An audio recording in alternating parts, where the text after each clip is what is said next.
It's actually a family hat. Oh, very nice. And look at that. Mallory Hat Company. So when I see stylish hats like that, it's cool. Mine is, I don't know where mine is from. I got it off of Amazon, so it's not quite a family company. Doesn't matter where it's from, it's where it landed. There you go. Meet the Pressers with Matt Mallory and Klint Macro.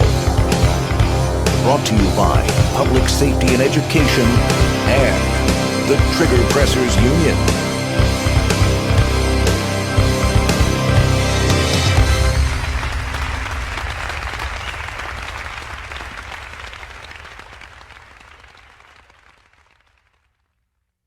This episode is brought to you by Mantis. Mantis X helps shooters suck less. Next Level Training, the makers of the CERT pistol. Mike Hughes and Britt Lentz are rock stars, and you can be too if you train with a CERT. TheGunfood.com, your online source for ammunition. Mountain Man Medical, the right medical training and gear should be accessible to every American. Meet the Pressers is also generously supported by other fine companies, ranges, and our Patreon members. Thank you. Welcome to Meet the Pressers. This is Matt Mallory, and this is my awesome guest co-host, Sarah Joy Albrecht. And we have a very special guest today that we've been working for quite a few years here to try to get on the show. But schedules have always conflicted, and we finally made it happen. So this is awesome. We've had a lot of the top shots on the show, but this is one that I've been setting my sights on to get on the show. So without further ado, Sarah, will you please do the honors and introduce our special guest? I will. Hello, everyone. My name is Sarah Joy Albrecht, and it's my honor to introduce today Julie Golob. She is amazing because she is a sports shooter, but something I absolutely love about her is her work with Project Child Safe and how she encourages women everywhere to be prepared and to be able to use their firearms in a safe way and to advocate for firearm safety and good sportsmanship in the home. So it is my honor today to introduce to you Julie Golob. Hello, everyone. Thanks so much for having me on. I'm so excited to be here. We're excited to have you for sure. So you just had some momentous occasion that happened at SHOT Show, and we didn't even get to see each other. Yes. Like, this was the best SHOT Show ever. Like, honestly, I think it was so good to collaborate with sponsors and see people that we know in the industry and bump into them and go to dinner with them. And it was just like, time was so well managed at this SHOT Show, better than any other one that I've been to. And this is like my 8th one. So nice. Yeah. Well, you agree? I mean, do you agree that it was a very productive SHOT Show? Well, I wasn't there, actually. You weren't there? That's why I didn't see it. I was not there this year, but I will say that over the years, as SHOT Show has grown into this big monster, it's been very difficult to really make connections and have a lot of the business meetings. But everybody that I've talked to this year that said that, the numbers were down, but everything was serious and it was about business. It was a trade show that as it was intended to be. So, I was sad that I wasn't able to make it this year. I've been to my first SHOT Show, I think was 1999. So I've been to a few before they switched and completely went to Las Vegas. Yeah. But it's such a great, fun time. But even more important than that is when you're able to connect with people. This is how I got to meet Sarah. For sure. So yes. Something big happened at SHOT Show, right? Or at least NSSF, that aspect. So I heard. No. Where is she? No. Will the real Julie Golob please stand up? Wait, she's not here. I have to say that. So Julie, she won Woman of the Gun. And there was some tough competition because some of the other ladies that were up for this award, like there are so many deserving women. And this is the inaugural time to award this. This is the first time NSSF has done this. And so Julie was able to, I was present at the awards reception, and Julie, she joined us she recorded a video. So Julie, can you tell us a little bit more about that award and what that means to you and what you think it will mean for the firearms industry to have something like that people can strive to attain? Oh, absolutely. So what I'm going to give you a little bit of a history lesson too while I'm at it. So a few years ago, a good friend of mine, Barbara Baird from Women's Outdoor News, and I put together this event, mostly Barbara, but we put it together, this get together, this meet and greet for women to come out and connect with one another. And it's been done a few times at SHOT Show with various different evening events, but we were able to connect with sponsors and host it right in the SHOT Show Sands Convention Center. And it started out as just, something very fun and simple, and it grew and grew and grew. And then the NSSF and Project Child Safe became involved. They saw how much of an impact it had, being able to connect the women of the industry together, and of course, bring awareness to these women for Project Child Safe, which is their flagship charity. Mm-hmm. So when the NSSF took control, it just took it up a notch, and made it special. And each year it's gotten bigger and better. And this year they decided to, because of all of the way that women have connected in the industry, we come from all different arenas. Some are executives, some are, work in gun stores, some work with charities, some work, are influencers. Having them all in the room, having them all focused, having them all excited to be there about the future of women and guns, they decided to put together a Woman of the Gun Award. And as you said, I don't view it as a competition because, when I get on the range and I'm ready to compete, I'm competing, right? Right. Then you're competitive, yes. But none of us really knew about it. We didn't know. We were, surprised. I found out about it the day before, essentially. What? Hey, you can't be there, but you've been nominated. And many of the women that were actually in attendance, Ashley, Christy, were like, whoa, wow, this is so neat. But the women that were nominated this year are just absolute powerhouses in the industry in their own way. They fill these little roles and strong supporters of Project Child Safe, which teaches true gun safety, not the kind that we like to hear about on media. And so it's not a euphemism, is it? It's no. not a euphemism. Can you elaborate a little bit more on what you mean by true gun safety? Because I think, it's interesting in this space, as I'm sure you're aware, doing work with Project Child Safe, that sometimes even gun control groups try to use the word safety to mean something very differently. So I want to be very clear. What do you mean, Julie, when you talk about true gun safety? Absolutely. Well, gun safety is about education, right? And it's the steps along the way. So Project Child Safe takes a new gun owner and ensures that they have the knowledge that they need to secure their firearms. So through their lock program, they've supplied locks through sheriff's departments, law enforcement agencies throughout the country. I don't even have the number on hand, but it's astounding the number of locks. They've partnered with the industry. So many times you open up a new firearm you bought and you bring it home, you'll find a nice little lock inside. That's thanks to the initiative, gun industry, the companies, and Project Child Safe. And it goes beyond that. There are tools on Project Child Safe's website to have parents have the discussion how to talk to their kids about guns. Mm-hmm. The rest of the world that is not into education wants to say, don't talk about it. It's like Fight Club. It shouldn't exist. We want to get rid of it. This is bad. They don't want to empower and educate, whereas Project Child Safe provides tools and resources for parents, families, the industry, us as gun owners in general. And it's a really great program. It's neat how you say that. And when I think of, I just taught a class last night. I'm teaching another one tonight. And I try to get it across to my students that I can sit there for a 4-hour lecture and explain to them gun safety, but they have to actually implement it so it goes from their brain to their hands. Because I've had a student shoot his girlfriend in the head and kill her because he had his finger on the trigger and the muzzle was in a safe direction, but she lunged at him and said, don't load that in here. I told you not to load that. And he turned towards her, right? You're going to turn towards the stimulus that startles you. And because his finger was on the trigger, he does this, gun goes off, shoots her in the head, and she was 22-year-old with a 4-year-old daughter, that's the kind of stuff that, and he was educated, college educated, military, had military before he came and took the class from me. So it's not like it's just somebody who, don't know what you don't know. He should have known. Right. But even with all that training, knowledge, college, you still run into that. You tell somebody something, repetition, right? that like shooting. I mean, I imagine to be a good shooter like you don't just sit there and watch YouTube videos and then say, well, let me try this. And then you're a world champion. No, I mean, you got to practice. It's repetition, physical repetition, not just the mental repetition, both of them. But what a sad story, Matt.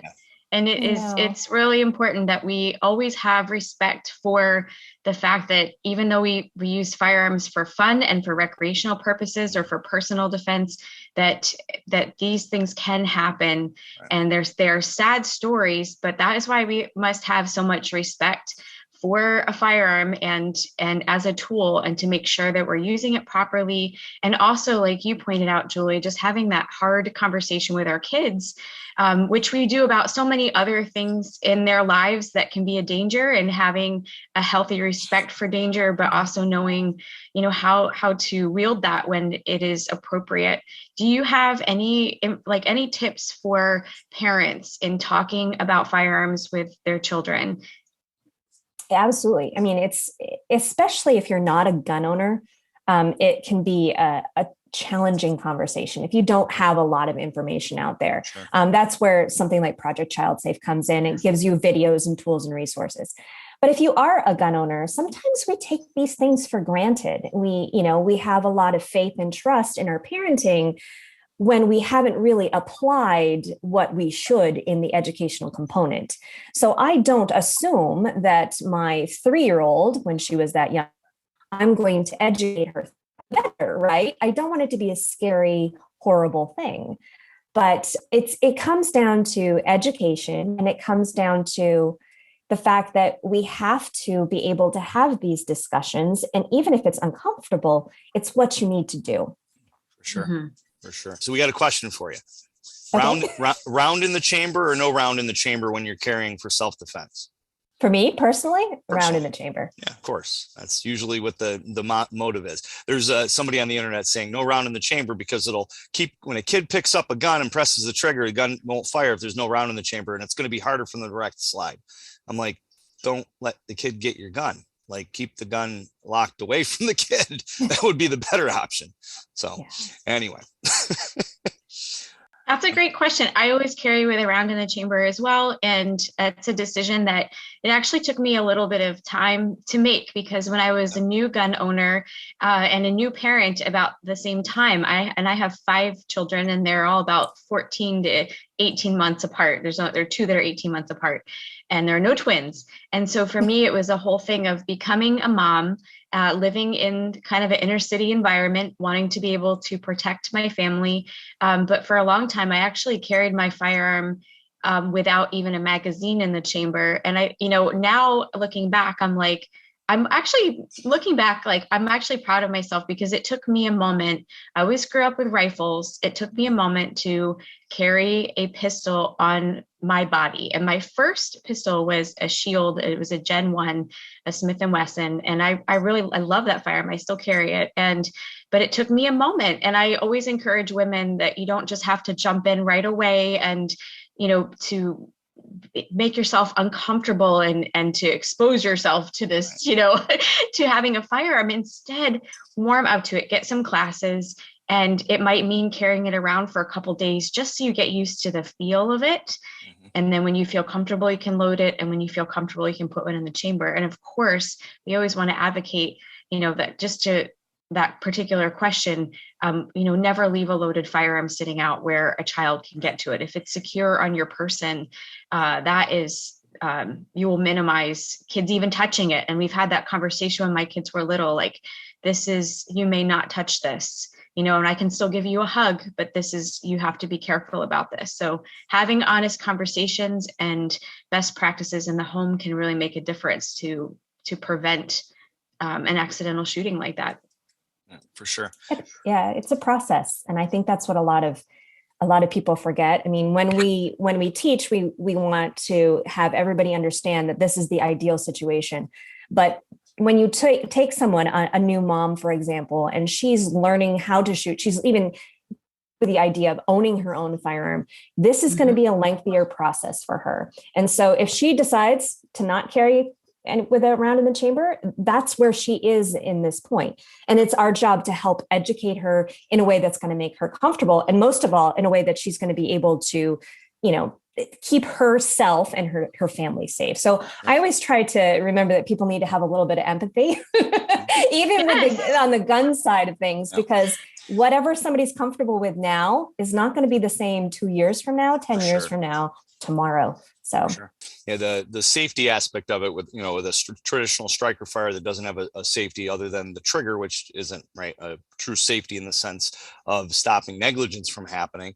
It's more of a drop safety. I'll tell them, if you're not going to put the time, effort, and energy in to practice so that you draw that gun and your finger doesn't touch the trigger until you've cleared your body and you're actually pointing at a threat, then if you're not going to put that in, it, you say to yourself, I don't have the time, money, desire, don't care. I just want the gun for self-defense. I got a little card from the state that says I can carry a gun and that's all I need. They told me this is all I need. Then please get a gun with a safety, because majority of people are shooting themselves when they're drawing or reholstering that gun.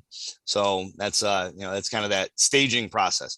But just like if you get a gun with a safety and you practiced enough, don't get in the mindset that you shouldn't use the safety now, because the safety's on the gun for a reason, right? And at some point, if that safety gets activated and you pull the gun out thinking the safety's not on because you didn't put it on, and you try to use the gun and it doesn't work, well, that could be life or death. So run the gun with a safety if you got it. And if it doesn't have a safety, put enough practice in to make sure that you don't shoot yourself. That's wise advice. So Julie, you have behind you, I'm just in awe. Look at all of your trophies and stuff. So the gentle empathy and advice that you're giving, this is coming from someone who genuinely knows what they're talking about. And I think it's easy sometimes when you kind of become an expert in something to kind of have, can forget, like, these are the basic safety things, because you become so comfortable with it. And it's just so refreshing to hear you say, even though you have so much experience, like, to remember these basic things and remember empathy. And when you're introducing a new shooter, like, give them the empathy and time. And I really, really appreciate that. So I'm just curious. So tell me about these trophies behind you, because they're stunning and they're polished and beautiful and bright.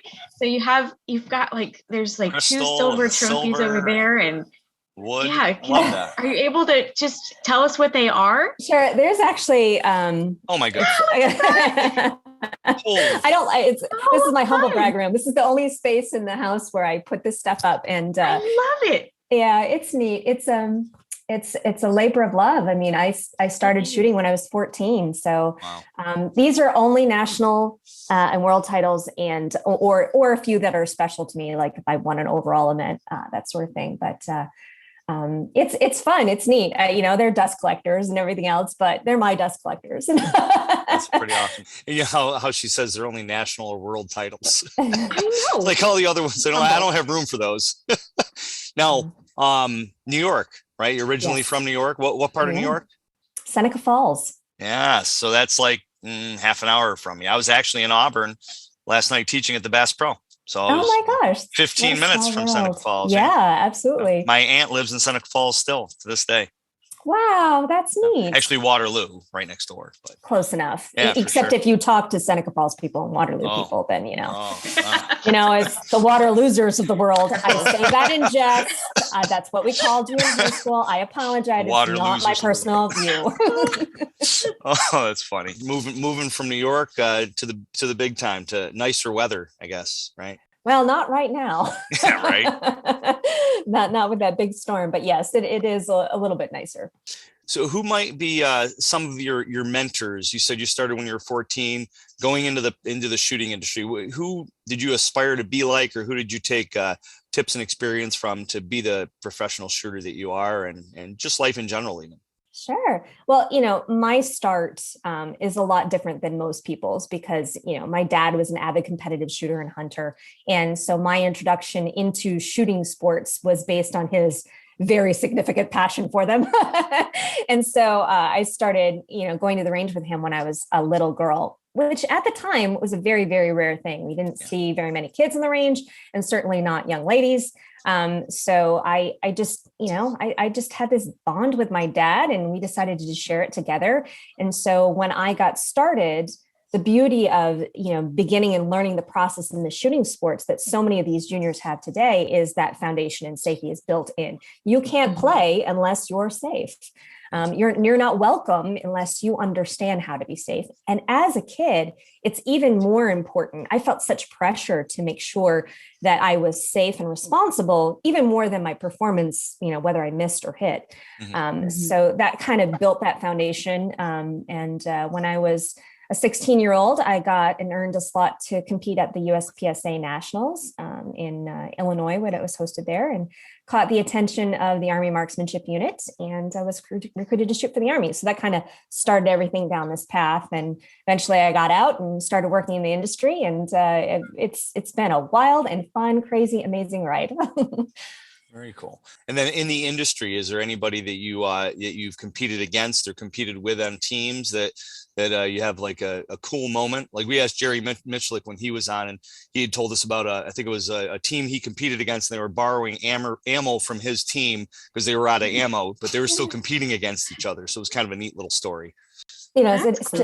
To circle back to your main question about the mentors and stuff, obviously my dad, but there were so many women that I looked up to at the time. So Kippy Latham, Sharon Zafiro, Kay Michlik, of course, Jerry's wife. Yep. So many mentors. Sheila Bray was a lady at my local club. She may even still shoot around there if you may meet her on range at some point. But they really kind of inspired me to show me that women could do this. And then, people like Jerry, Rob Latham, Jerry Barn, these people were, they were living the life, right? They had this pro shooter life.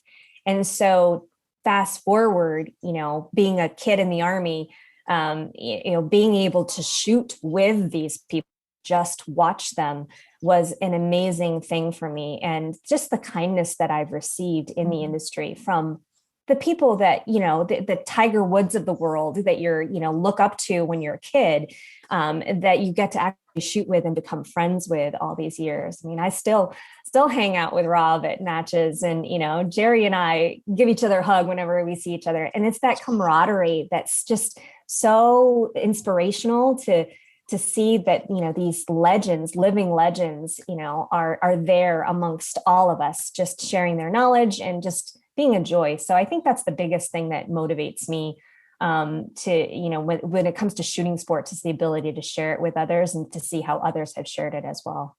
That's really neat. It's really neat. I can kind of relate in the sense of teaching classes around the country. Tatiana Whitlock, I certified her as a USCAC instructor. Chris McGee, I certified him.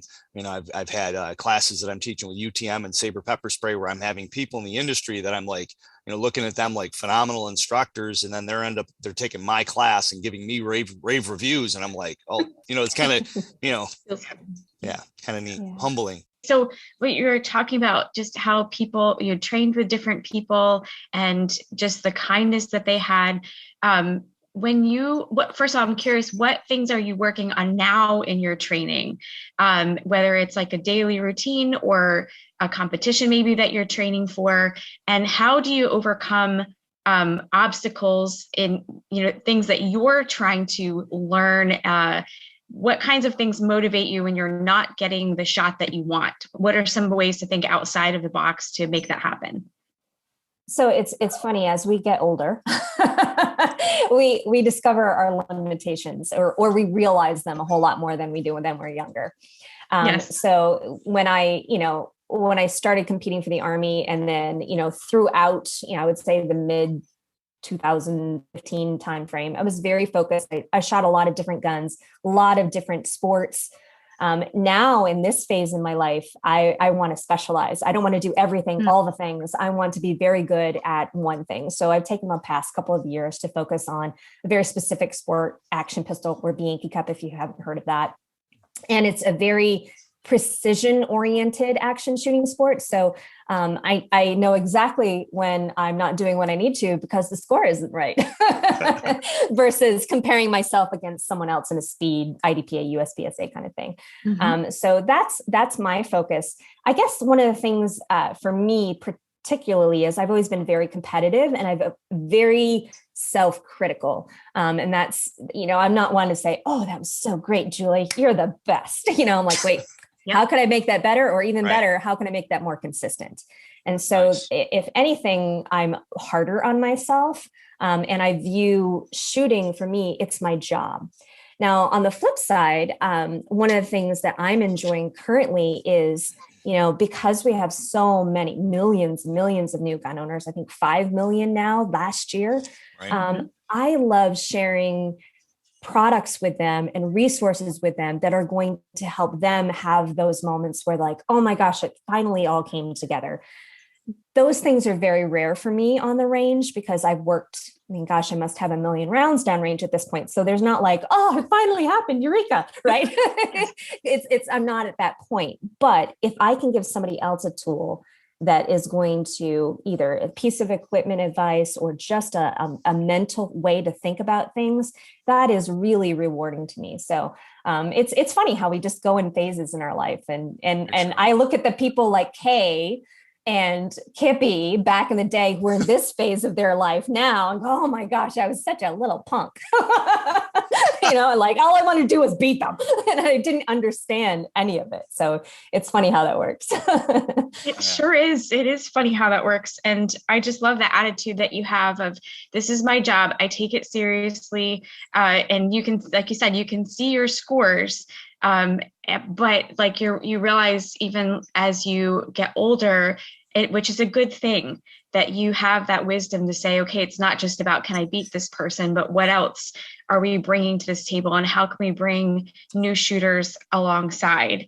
So something that I love is that you are, at least from your Instagram pictures, Julie, you are a phenomenal cook. I think I saw a deer heart on your feed recently.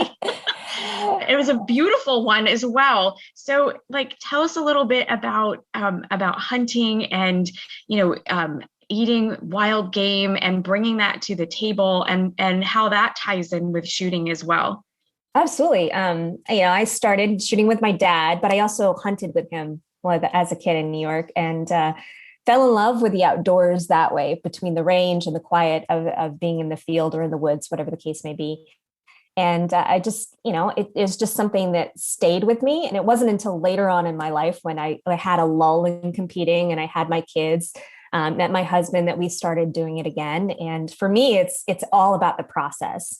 It's not just going out and, shooting something and say, yeah, we're done. To me, I want to make something, I want to do something. I want to honor the entire process. And so I learned to cook because of venison, because I had so much of it and I had needed to learn how to eat it in a way that would be appetizing to our family, based on our particular tastes. So the thing that's funny about hunting for me is I do get nervous when I compete every now and again, especially if it's like a big moment or a first shot or a first stage, that sort of thing. But I get very, very nervous when I'm hunting because there's such a huge responsibility. This is not a matter of whether you hit or miss a target. It's a life here. So you want to be as responsible and respectful as possible. So I feel a lot of pressure when I hunt, way more than I do when I compete. Wow. It's an interesting thought process with that for sure. I've been hunting since I was a kid, and just, sighting your gun ahead of time, make sure you're using the right ammo, take ethical shots, make sure you can take that shot at that distance, that kind of thing for sure. And I teach hunter ed courses and trying to teach the young kids coming up to think that way and do the right thing, even when nobody's looking, right? That's the important part, right? Very true. That Very is true. Cool. What's the probably most exotic or interesting game that you've harvested and or cooked and ate up? So I don't say anything's very exotic. I'm a deer hunter, but I would love to try some more experimental things, whether it's raccoon or possum. If I ever had the opportunity, I would certainly try it. I'd certainly try to cook it. I would try to learn more before I, attempted that. But, a lot of people don't like heart. For example, I just put up a video on heart tacos, and it's all in the preparation and how you combine flavors to take something away. So something that might be a little gamier in general is a little bit more palatable if you pair it with certain things. Chefs can tell you. I'm not a chef, but knowing what I've learned along the way and what I've liked when I've been in restaurants around the world. I have tried ostrich in Africa. I did not harvest that. It was actually on the menu. But nothing too crazy. Snails. Some people think snails are crazy. Some people think lobster is crazy. So, it's one of those things. That's cool. Yeah, I think. I have had one thing. I can tell you this. I have cooked and eaten grasshoppers. So, chocolate covered or? No, garlic. I'm a savory girl. So garlic and butter. What makes everything better, right? Julie, you mentioned when we were talking earlier about, I don't want to butcher the name, but it's Encanto River Kids. Yes. And that organization, I would love to hear more about that, especially since you have that perspective of being a young shooter, of being a huntress. Tell us a little bit more about that and how it makes a difference in kids' lives. Absolutely. So, I discovered this charity because they graciously reached out to us. It is Oconto River Kids. It's a small charity based out of Wisconsin that's kind of like Make-A-Wish for hunting kids. Wow. So you have kids who have very serious diseases, life-threatening diseases, that are able to go on hunts of a lifetime. And there's, an auction event and there's donation forms and that sort of thing. But a lot of people donate their tags to these kids so that they're able to go out and do these things. The reason they reached out to us is I have a daughter with a rare disease. And so she is a little hunter and she loves it, but it's challenging because we have to, work with what we have to work with as far as her healthcare is concerned. But they reached out to us and took us on an elk hunt and a pronghorn hunt in Wyoming. Wow. And it was such a fantastic experience all the way around. They made it a family event, and we were with two other families there, both cancer patients. And it was just one of those things where you see what the goodness that people have combined with the support of the hunting community and the industries and all of that. It's just very, very heartwarming. So there are a lot of charities out there that do great things, but it's those tiny ones that are making big steps in individual people's lives that are just so huge. And I'm so grateful for them and their opportunity. And now I'm such a huge fan. I tell everybody about it. Amen. Well, on that note, it has been awesome having you on. Oh, well, thank you for having me. I feel like I've just been talking. No, it is a talk. It is a talk show, and you are the guest. So you just dropping truth. That's so good. Very true. Very true. How can people learn more about you? What's the best way to follow you and keep up with all your things? Best thing, if you want to visit my website, it's juliegolob.com. Very simple. Whether your social media of choice, link there, or just want to follow a blog, see a video, what have you, that sort of thing. Learn more about charities that I support. Nice. That would be great. Super. Any closing questions or thoughts, Sarah? I am just I feel wonderful having talked to you today, and I feel encouraged. And I want to say thank you for the encouragement that you have been to me for our work with Hold My Guns. I appreciate that very much. And thank you for being a role model for women and really for the entire industry. And it's always a pleasure to see you, Julie. I appreciate your time today. Oh, I thank you guys just so much. It's a pleasure to be able to speak with you and share this stuff with you. And Sarah, I'm a huge fan of your work. Matt, likewise, fellow New Yorker. Yeah. Yes. And we got to stick together, right? Yeah, right. For sure. Government's always coming down on us. Yes. Do you come back to New York at all? My mom is still in the area, actually. Okay, so every now and again, our travel is limited right now, obviously, with my daughter. But it's as much as I don't appreciate the politics and the stress that I have to deal with as a New Yorker, I'll always be a New Yorker at heart. And upstate New York is one of the most beautiful places I've ever seen. Very true. Mm-hmm. That is super. Well, once again, great having you on, and look forward to seeing you out there on the show circuit, if you will. Yeah, that'd be lovely. So stay safe. God bless. Hello, my name is Klint Macro. A number of years ago, as we all watched the tragic events of Parkland unfold on the TV, one of my colleagues, Grant Gallagher, co-founder of National Train to Teacher Day, reached out to me with a tremendous idea. His idea was that we band together as a unified front of independent professional firearms and safety instructors and offer free training to teachers, school staff, and administrators so that we could help empower them. Empower those people who are charged with the safety and education of our children with information and knowledge that would help them if ever, God forbid, evil were to darken the door of the schools in our communities. I thought this was a great idea. So I got the website built right away and sent out a call to action to my colleagues across the country. They answered the call. Hundreds of volunteer instructors offered their time, effort, and energy for the first National Train to Teacher Day, which took place in 2018. So we've done this every year, 2019, 2020, 2021. The last 2 years have been a little bit rough because of the pandemic, but we're going to hit 2022 very hard, and we're starting that today. I am proclaiming the 5th annual National Train to Teacher Day to be June 18th, 2022.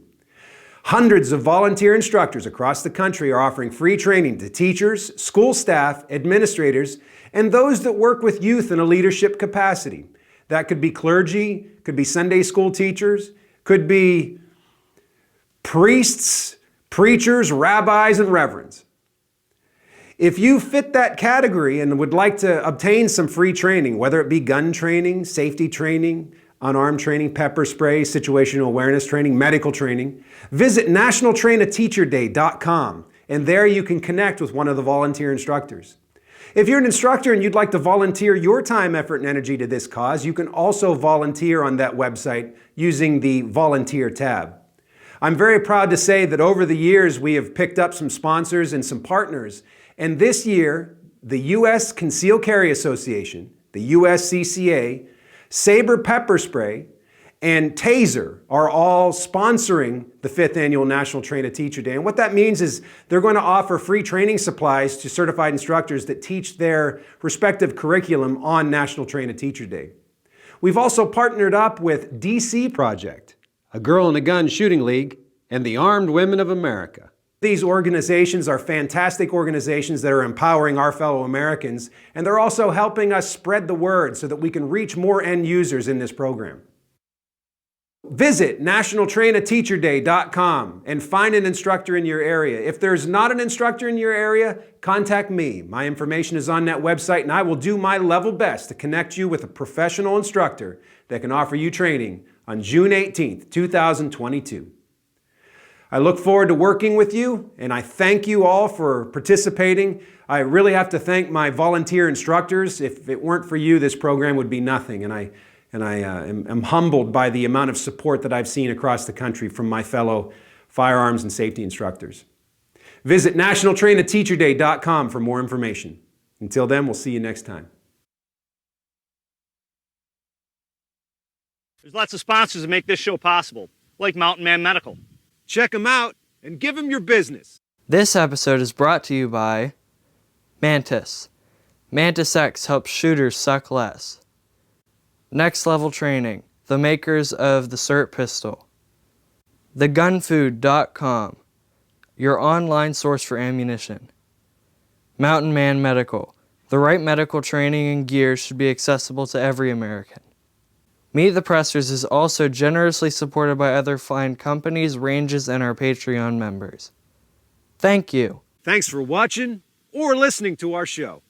Make sure to like, comment, subscribe, share. Click that little bell thingy so you know when the next episode's uploaded. Support us on Patreon. Come to one of our classes. Host us to come to you and do one of our classes at your location. And until next time, adieu. Thank you for watching Meet the Pressers.